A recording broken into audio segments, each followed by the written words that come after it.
Hello, welcome to this special interview. Today we have decided that we will discuss on the activism. Why? Because activism is the evidence of people which indicates that they are alive. In what aspects? Intellectually, mentally, morally too. The people who stands for or against any situation shows that they have any meaning to their life. Every other person has different ideologies to follow, and so they prefer for different types of activism. But what is important in activism is that it should has a clear vision, a clear ideology, and it should be done for a better, meaningful outcome. So on this topic only, our today's special guest who will be guiding us in this special interview is Dhiman Vijaymankar. Welcome to our show, sir. Thank you. He is the National President of Ambedkarite Party of India and a great academician. So let's discuss and start our today's interview. Sir, what is activism? Activism is something about, to bring a change in the world. That I will say activism. If you want to bring a change in the world, and if you are very much active and concerned about that, and if you act in accordance with that, then it is activism. Well, in activism, there are two things which is very important. It is said like that ideology and the leadership. So according to you, who has more importance? There should be free thinking, I feel so, because if there is no free thought, ideology is limited for a particular purpose. Ideology is not holistic. And if you want to seriously bring a change, if a larger change, if you want to bring a very narrow change, then okay, you can be confined to a particular thought. But if you want to bring a change in the whole country and the world, then you should be a free thinker. You should not be confined to ideology. And of course, leadership is very, very important because it's the pioneer of all this. So leadership is also very important. Is there any responsibility of followers of any leader? Is it there? Yeah, always there is a responsibility. Leadership is about leadership roles and leadership responsibilities. Can you elaborate that? What could be the responsibility? What exactly you want to do? The responsibility goes according to that. Suppose now, if you ask me that I am a leader of a political party, so my responsibility is towards the people of India. My responsibility is towards the policies that we have framed and designed. My responsibility is towards taking the people and country ahead. My responsibility is towards conducting my party in a proper manner to make the party successful. So it depends, the leadership responsibilities depend upon the role, the objective. You cannot just, have a same benchmark for all the roles of leadership. I am asking this because what we have seen in recent times that in any activism, leaders are there, but sometimes it happens that leadership becomes more important than the activism. So why this happens so? Because the leadership is not very much mindful of where the thing should go. So sometimes it happens that leaders, if they are not mindful that what are their objectives and in which direction they have to move, then sometimes activism takes a secondary fiddle and leadership becomes a pioneering aspect. Is there anything to do with followers that they should look after any leader, that is he going good or is he going towards any false direction? If the objectives are much more proclaimed and if you're pursuing free thinking, then for the leaders as well as the followers, they're having multiple choices to go ahead. Yes. And they can test all these things. With this also, I want to ask you, sir, that is there any role of history in present activism? There is always a role of history and culture in present. Because human being, it always links the present to the past. So in that way, history has a role to play. Then what sort of a history is there in what geographical and what a cultural context? The roles of history would be different.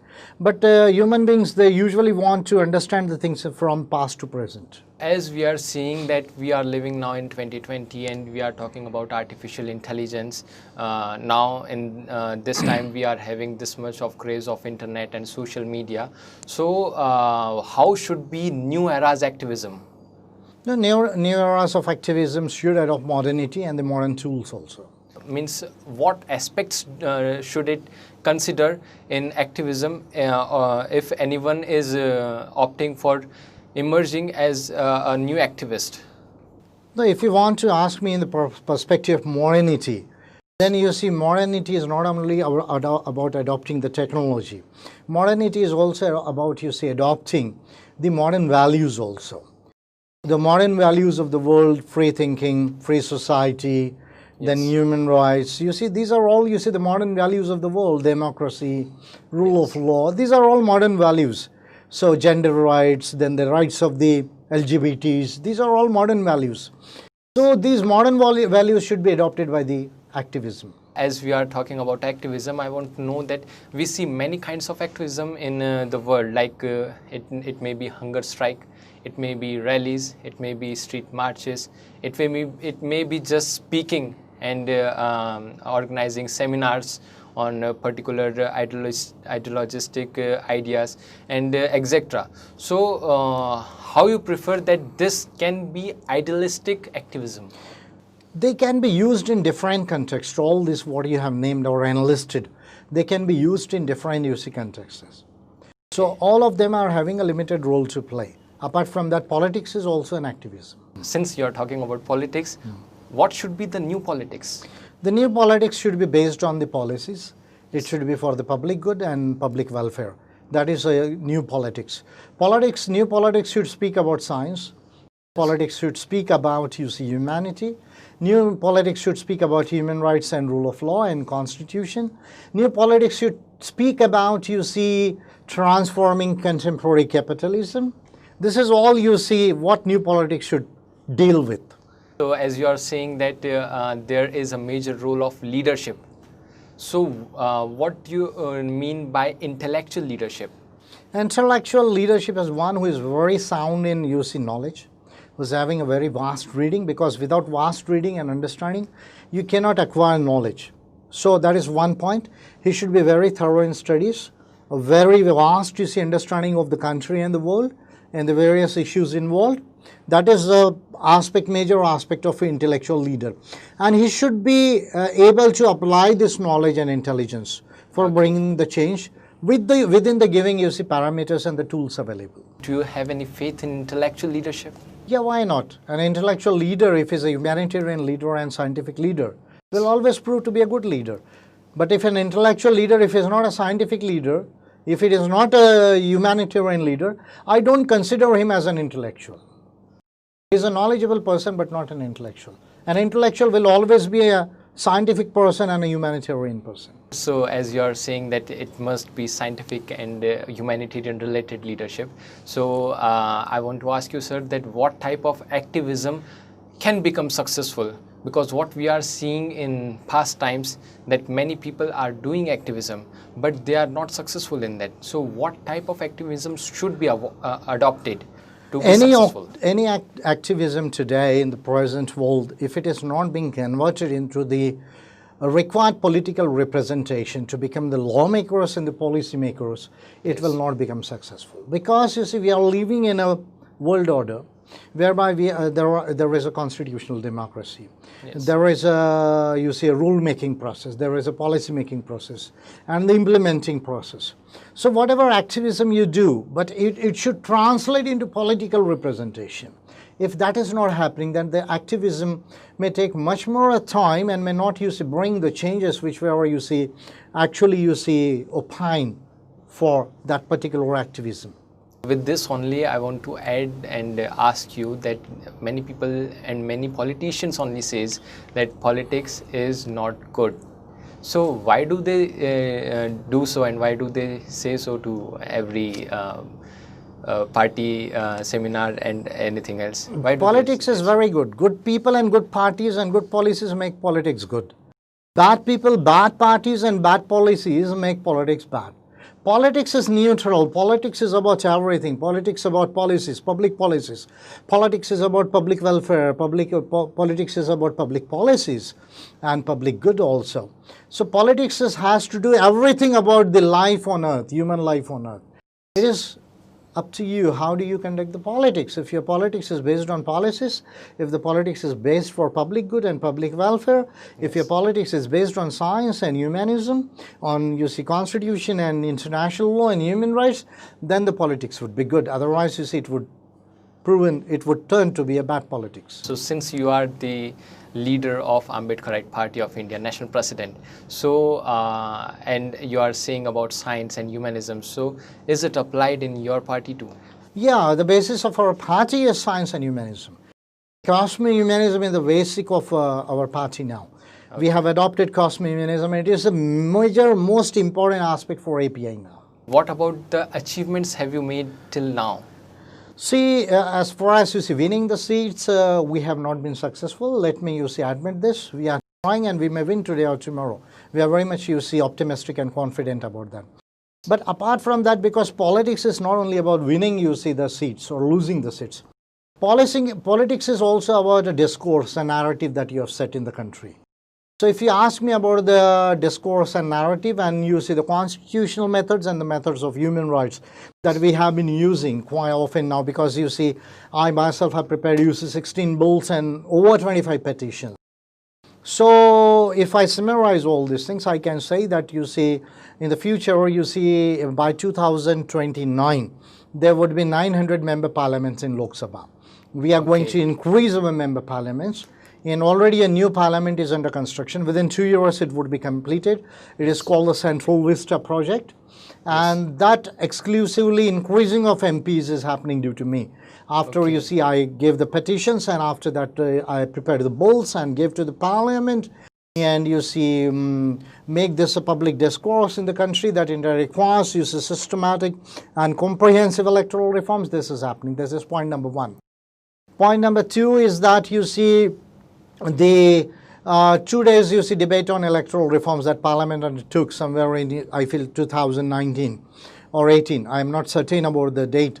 It happened due to me. So I forced the Parliament to at least have a debate on electoral reforms in India. Then you see the increase in the SC/ST budgetary provisions. It happened due to me. The general budget systematically was designed due to me. My petition on UC People's Budget.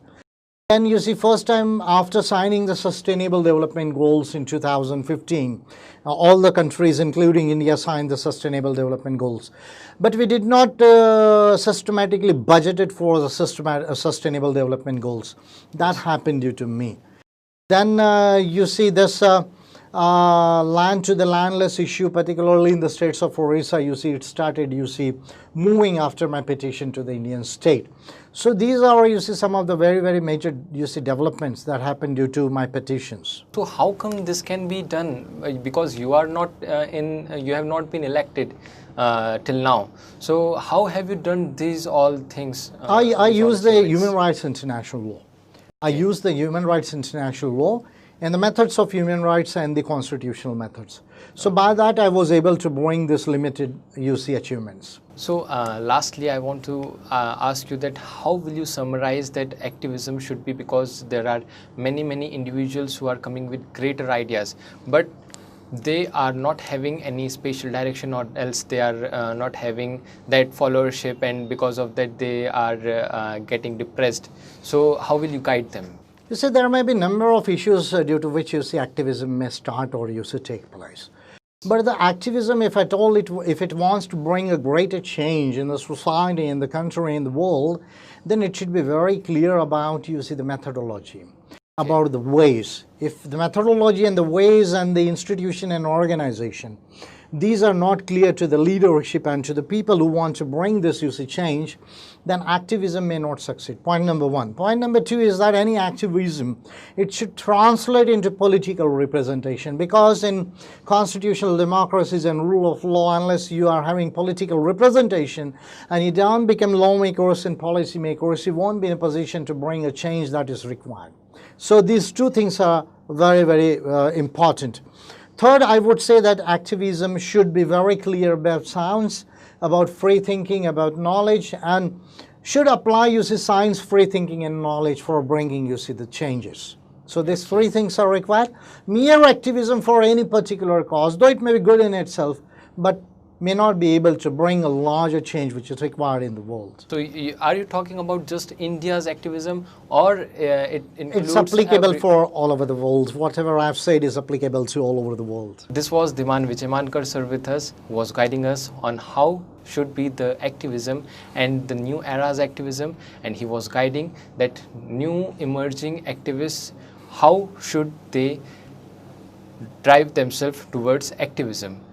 Thank you. We'll be back with the new topic. Till then, stay connected.